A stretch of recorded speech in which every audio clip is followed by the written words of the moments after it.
안 해준 거 아니냐? 이런 식으로 한 거거든. 아, 나 진짜 억울하다, 저는. 애매하네요. 네, 그렇다면 이 버스 회사의 입장은 어떨까요? 직접 확인해 보겠습니다. 찾아가 봤는데요. 바로 그 상황이요. 네.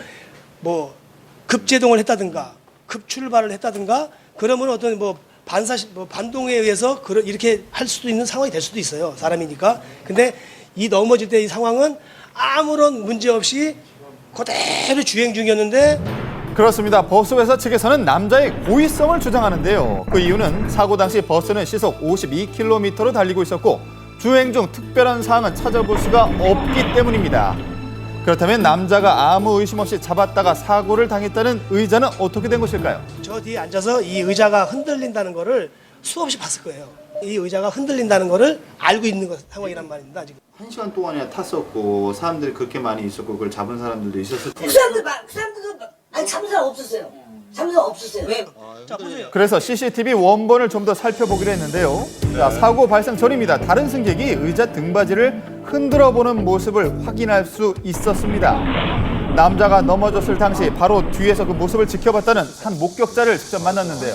제가 봤을 때는 잡으시고 나서 넘어질 때 버티려는 의지가 없었다고 해야 되나? 앞으로 살짝 왔다가 뭐 일부러 놓은 느낌? 저는 그렇게 느낌을 받았거든요. 성인 남자가 견딜 수 있을 만한 상황이었다고 목격자는 말합니다. 저도 이제 놀랬을 거긴 한데 뭐 넘어질 정도는 아니었을 것 같아요. 저는. 버스 회사에서 남자의 고의성을 주장하는 또 다른 이유를 밝혔는데요. 저희 차에 승차했다가 네. 넘어지는 사고도 사실 의심스러운데 이 사람이 동일한이 한 달 전에도 똑같은 사고가 또 있습니다. 지난 7월 다른 버스 내에서 일어난 사고입니다. 주행 중인 버스에서 이동하다 갑자기 미끄러지는 남자입니다. 이 버스 회사 측에서는 두 번의 사고 모두 비슷한 점이 있다고 주장하고 있는데요. 완전 상습적인 거네요. 아무 급제동도 없는데 버스에서 넘어진 사고거든요. 저희 사고가 똑같이. 그렇다면 남자는 지난 7월에 일어난 사고를 어떻게 기억하고 있을까요? 하는 거죠.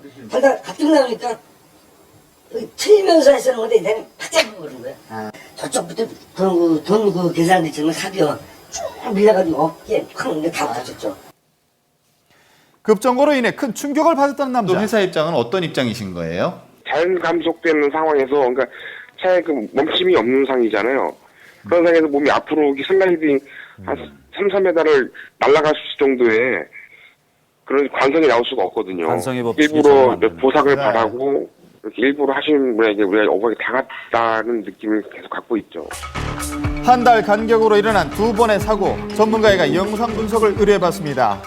자, 그는 손의 방향에 주목했는데요. 손잡이 잡는 부분을 보면은 지금 앞쪽으로 어떤 균형을 유지하면 잡는 게 아니고 뒤쪽으로 좀 잡고 있거든요. 근육으로 충분히 앞에 쏠리는 것을 실은 내가 어느 힘을 좀 주고 있었다면은 유지를 할 수도 있는 상황이거든요. 즉 본인이 손잡이에 힘을 주고 조절을 할 수도 있었다는 것입니다.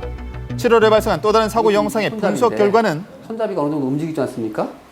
이제 처음에 출발할 때 이제 움직인 것이고, 그 다음에 넘어질 때는 거의 진동이 없지 않습니까? 그렇죠. 사고 이후에 이제 이 사람이 운전자가 잡으니까 브레이크를 잡으니까 심하게 이제 좀 움직이지 않습니까? 진동?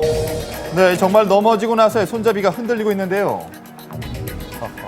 양측 입장이 대립된 가운데 버스 회사 측은 경찰에 수사를 의뢰했습니다. 도로교통 공간에다가 사고 분석을 의뢰해놓은 상태고요. 이제 그 결과가 통보가 되면은 그 결과를 보면서 관련자들을 다시 불러서 2차 진술을 받아야죠.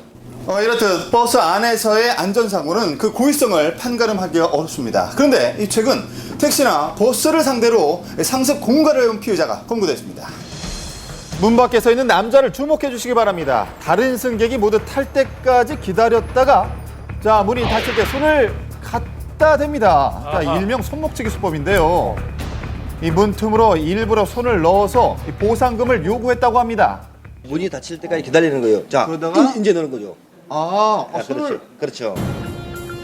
활동 구역을 넓혀가면서 약 6년간 범행을 저질러온 피의자. 그 횟수와 받은 보상 금액도 점점 늘었습니다. 저희들이 지금 170여 회 잡아서 한 2,400만 원 상당. 이런 식으로 손을 집어넣고 자해한 뒤 사고로 가장했는데요. 털고 들어가고 기사님한테 이제 상해를 입었다.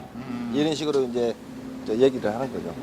실제는 뭐 거의 다치지 않은 상태잖아요. 흔적이 없잖아요. 피해자는 실제로 다쳤습니까? 나 다친 적이 없어요.